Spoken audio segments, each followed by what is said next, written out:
Spread anti-seize compound on a pump shaft and inside the pulley bearing to make it easier to get it off the next time.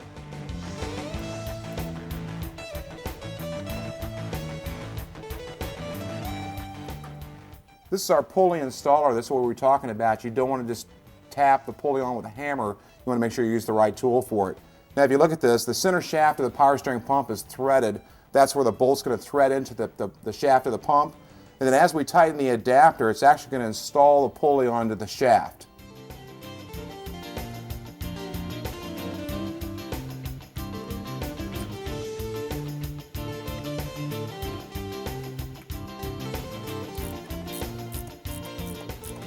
After you tighten it up a couple of turns, go ahead and stop. You want to go ahead and spin the pulley to make sure it's running true. If it's not, go ahead and loosen it back up again and make sure you got the pulley started true, because if you don't, it'll destroy it as you push it on there. Because a lot of times what'll happen is it'll start and it'll be like that. It's not running true on there.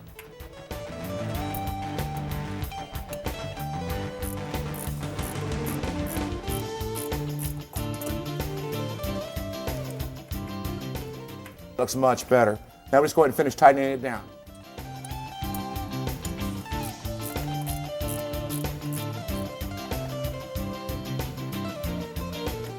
We have the power steering pump installed, our pulleys installed. Next, we want to go back down into the car and start installing our hoses.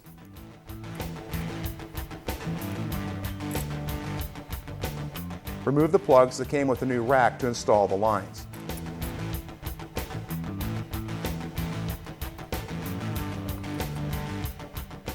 You want to make sure you lubricate the O-rings before you install the fittings. That way it won't distort the O-rings when you go to tighten it up. Something else to remember too, these are swivel type fittings, so when they're tight, the fitting itself is still going to be able to move, so just don't over tighten them. As a matter of fact, I think the torque spec is like 10 foot-pounds, which isn't very much. Well, make sure you take your time when you thread the fittings in for the lines into the rack. It's really easy to cross-thread them. The rack's made out of aluminum and the fittings are made out of steel, and if you cross-thread into the rack, you've just destroyed the rack.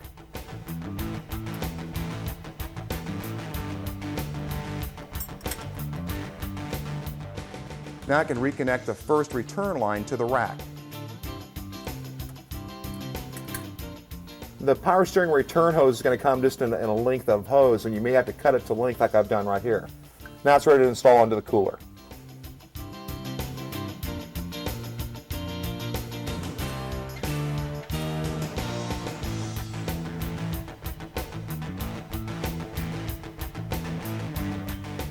Now the other power steering return hose, I'm going to cut it to length and it goes to the other side of the cooler, but I'm not going to install this onto our pump reservoir yet because we still want to flush the system so we can flush out all the debris in that cooler.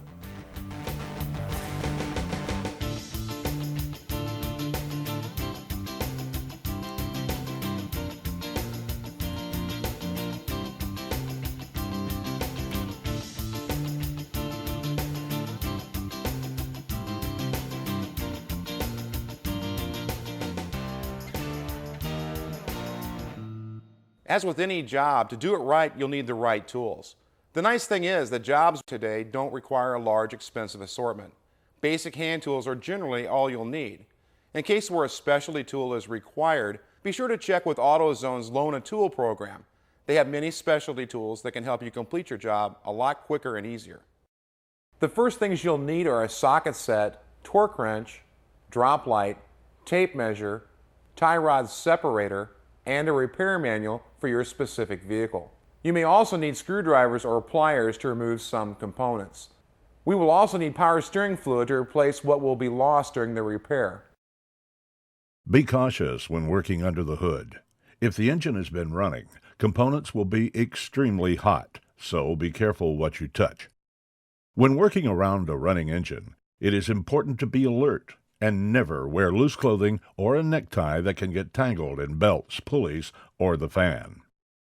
When lifting a vehicle, never work under it until it has been secured with wheel blocks and securely positioned on jack stands.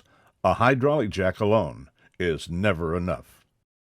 Be cautious when working with oils and chemicals. Many are damaging to the groundwater environment and toxic to people and animals. Never drain or pour chemicals into the ground or sewer systems. Local municipalities and counties offer resources for proper disposal. And always, remember to wear your safety glasses.